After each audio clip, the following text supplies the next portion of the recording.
দেশের সাম্প্রতিক সময়ে বিশ্ববিদ্যালয়গুলোতে অস্থিরতা, সেনাপ্রধানের সঙ্গে প্রধান বিচারপতি ও প্রধান উপদেষ্টার সাক্ষাৎ। তার মধ্যে গুঞ্জন রয়েছে সেনা শাসন হওয়ার কিংবা আগামী কয়েকদিনে এর চেয়েও বড় কিছু হওয়ার, যার একটি নমুনা পাওয়া যাচ্ছে ঢাকার রাজপথে। সাম্প্রতিক সময়ে কার্যক্রম নিষিদ্ধ আওয়ামী লীগ ও তার অঙ্গ সংগঠনের ঢাকার রাজপথে প্রকাশ্যে মিছিল তারই ইঙ্গিত দিচ্ছে।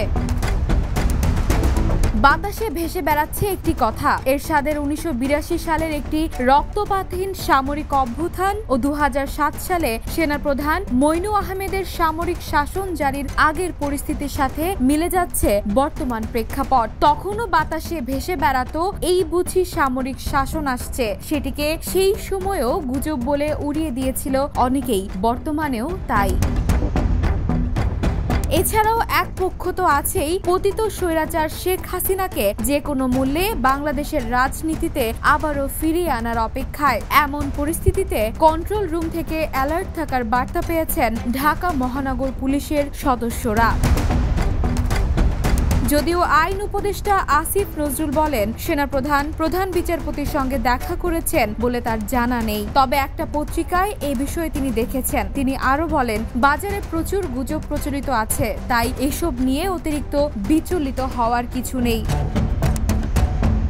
রমনা বিভাগের এক নাম প্রকাশে অনিচ্ছুক থানার ওসি জানান, রোববার ধানমন্ডিতে আওয়ামী লীগের একটি মিছিল হয়েছে, সেখানে অনাকাঙ্ক্ষিত পরিস্থিতি সৃষ্টি হয়েছিল, তাই সবাইকে সতর্ক থাকতে এবং টহল বাড়াতে বলা হয়েছে। ঢাকা মহানগর পুলিশের জনসংযোগ বিভাগের উপকমিশনার মোহাম্মদ তালেবুর রহমান গণমাধ্যমকে বলেন, পুলিশ সবসময় সতর্কতার সঙ্গে কাজ করছে, এটা নতুন কিছু নয়। এত সতর্কতার মাঝেও মঙ্গলবার ভোরে প্রায় 50 জন নেতাকর্মীকে সঙ্গে নিয়ে ব্যানার হাতে ও মোটরসাইকেলে ঝটিকা মিছিল করেছেন কার্যক্রম স্থগিত হওয়া দল আওয়ামী লীগ। সেই মিছিলের বিভিন্ন ছবি ও ভিডিও শেয়ার করা হয়েছে সামাজিক যোগাযোগ মাধ্যমে। এবার প্রশ্ন উঠছে, পুলিশের এত সতর্ক অবস্থানের পরেও ঘটছে এসব অনাকাঙ্ক্ষিত ঘটনা। তবে পুলিশের সতর্কতা কি যথেষ্ট, নাকি ঢাকায় আরো বড় কিছু ঘটতে যাচ্ছে? মেহেরুন্নেসা তন্নি, দ্য নিউজ। দেশে দেশে সবার সাথে, দ্য নিউজ।